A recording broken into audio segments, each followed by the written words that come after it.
Hey, hey, sir. You recording the bank?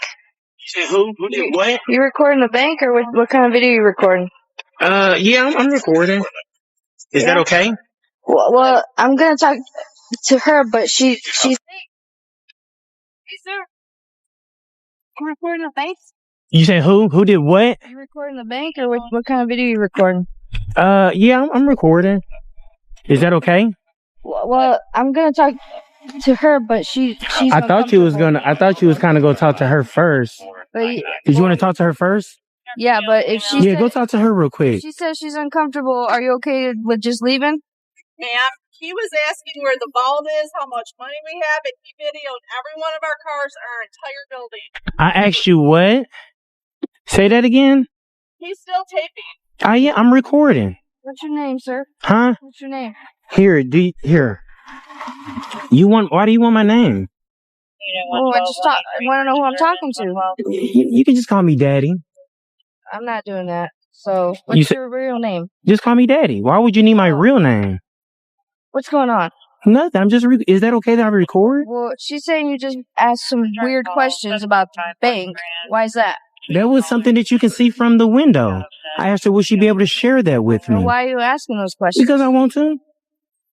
Is that okay? But you understand what kind of impression you're giving the bank? Do you understand what I don't. Are you yelling? No, I'm telling you. I'm asking you. Oh, okay. I'm trying to make sure you got the right. This incident kicks off like so many First Amendment encounters we've seen. But trust me, this one has layers you won't want to miss. Right from the start, you'll notice the tone. An officer approaching with suspicion, no crime, no reasonable suspicion, just discomfort and assumption. And in situations like this, those assumptions explode into unnecessary conflict. Watch closely. The man is standing on a public sidewalk, the very place the Constitution protects most fiercely when it comes to recording. But instead of recognizing that, the officer immediately jumps to demanding ID. Now here's where it gets interesting. She refuses to identify herself. That alone tells you the dynamic we're dealing with. Officers are trained to ask for ID, yet the moment a citizen asks for theirs, suddenly the rules get flexible. As the body language shifts, as voices rise, the drama builds. This is not just a simple misunderstanding. And the best part? The sergeant walks in later and pours gasoline on the situation instead of calming it. Power trips, contradictions, misstatements of the law.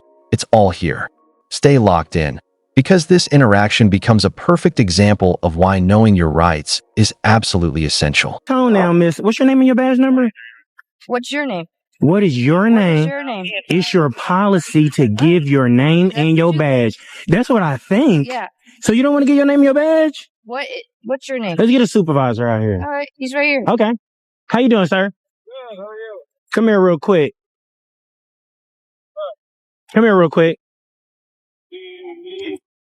Can I get your name and your badge number, please? Officer Hepler, 433. Now, why was that so hard for you to do that? Why is it so hard for you to give me your name?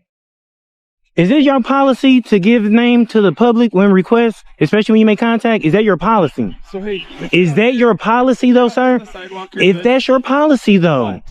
They said you were up here looking. So what? So what? I'm on the sidewalk recording. Asking questions about the vote So? and stuff about the Okay, bank. like I said, if you're on the sidewalk. She did not give her name and I understand that, sir. The only thing that got me a little riled up, she got a little snappy with me and she don't. Gives you an opportunity to argue. That's all you're looking for. No, I'm not. I'm really trying to be cordial with her. I don't have. I asked you, did you want to? Hey, man, I wasn't on their property, sir. I wasn't on their property.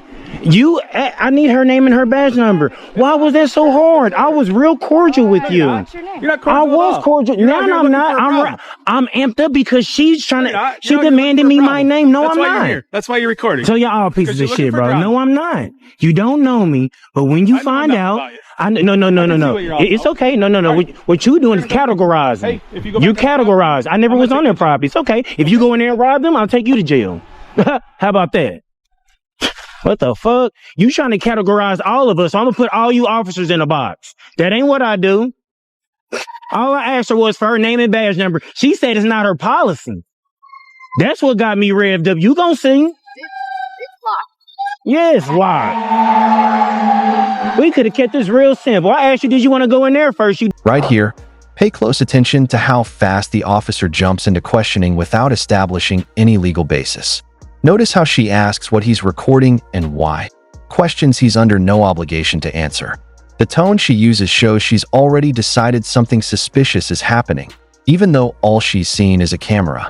This is a classic example of officers treating public photography as inherently criminal, even though courts have repeatedly ruled the opposite. The auditor's calm responses highlight the imbalance. He asks simple questions back, while she becomes increasingly defensive. This early tension is going to set the stage for the bigger conflict that follows. Did not. There she goes. She opened it. So y'all know what the so this is the sergeant, this is their supervisor, and you can just tell he finna go in there and give the same thing that all officers do. He's out here and antagonize us, so we violate his right, so we try to sue us. That is not what I do. Yeah, you do. Yeah, you do. Ain't nobody antagonizing nobody but you. You and your little officer. I don't want to antagonize you at all. I don't want to be here talking to you. Antagonizing nobody but you. You and your little officer. Thank you. If you just watch that behind you. Banks are not allowed to be videoed. So I went out. He was on the sidewalk. I asked him to stop videoing. I asked him, why are you videoing? He's being paid by his friends to video the bank. He was zooming in on my staff through the windows. That's when we shut all the blinds. I explained again, if you want a video, we need to get okay by corporate security. Would you like me to call? He's videoing my interaction the whole time. I'm like, let me go call security. I come to the door. He's like, let me ask you a question. Where's your vault at? How much money do you have in it? What I don't like is he went car by car and videoed all of our cars. Completely circled the building up to 2 times. Here, the officer repeats the same question several times, almost trying to pin the man down into giving an answer she can use. Her repetition shows frustration, not suspicion based on law. And the moment he doesn't give the compliance she expects, the energy shifts. This is where you see the real issue, power versus boundaries. She expects instant cooperation, but refuses to show the same transparency when he asks for her name. What's happening is psychological. She's trying to reaffirm authority by controlling the conversation. But he doesn't bite, and that's when things start escalating. Okay. We did tell him he's not allowed on the property. If he comes back, we'll take him to jail. He's not leaving. He legally can hang out on the sidewalk all day. There's not anything we can do about it. Yeah, he's just looking for drama and some little fame, I guess. But he said he's not coming. Business card. No, I gave him You mine. gave him yours. Yeah. Okay. Yeah, you don't have to give him anything. Yeah, My team is rattled. we deal with it all the time, and it's my maddening. They don't want to listen. They don't want to talk. They just want to argue. They just want drama and problems. All red in it. We're on YouTube. Yeah, and they come in our office, and we can't make them leave because Gotcha. it's kind of public property. So they just sit in there and cause problems. So the sidewalk The sidewalk is where public he's property. at, He's where's good. when he crosses over, where would it count crossing over?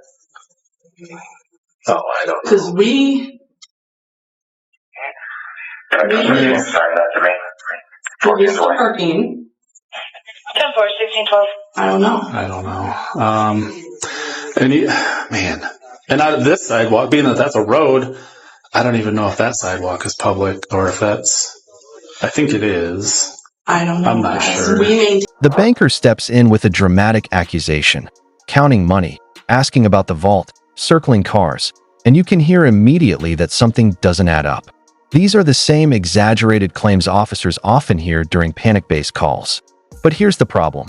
The officer accepts the bank employee's statements as absolute truth without verifying anything. The man asks a simple question, and suddenly it's turned into a narrative about scoping out a robbery. This segment shows how easily misinformation turns into suspicion when officers don't ground their actions in evidence. It's a moment where bias outweighs logic, and things spiral fast. Maintain it Yeah. through the winter. We maintain all of it. Yeah. No, I know. I'll tell him again. when we go outside. Like, don't come on the property. You're gonna go to jail if you do. Okay. He seems like that's not the fame he's looking for. So Yeah. Okay. All right. Thanks. I'm gonna call my security let him know there's really nothing. what time are you guys closing? We close at 5. I locked the doors because of the risk. I can't. I mean, if he walks through the doors, by the time we get anybody back here, he's already recorded inside. Okay. All right. Yeah, we'll let him know again. Like I said, I don't think that's what he's looking for. Okay. I'm gonna keep the door locked till I get my district manager. It's okay to unlock it. Okay. Thanks, guys. I didn't get your business card. Hopefully we can start over. Everything good. I didn't get your business card. Hopefully we can start over and end this on a good note. But property. Can I get the call for service number? Take you to jail. Can I get the call for service number, please, from you, Rodriguez? You're not going to do the call for service number? I said let's start over? You don't want to do that. Well, if you go inside that bank and take some money, man, I'm going to take you to jail, man. Citizen's arrest. You got that? Okay, I never was on their property. Hey, don't drink and drive and don't beat your dog. Don't beat your wife, man. Tuh. He said, I'm not going to get that for you, y'all. Y'all see that? Now we hit a crucial turning point. The auditor asks for her name and badge number, a standard, lawful request any officer should be ready to answer without hesitation. Instead, she avoids the question, redirects, and becomes defensive. This is where you really see the double standard. She wants his ID, his motive, his explanation, but when asked for her own required identification, suddenly it's, why do you need it? This moment shows a deep misunderstanding of accountability. And when the sergeant arrives later, you'll see exactly how this refusal becomes part of a larger pattern within this department.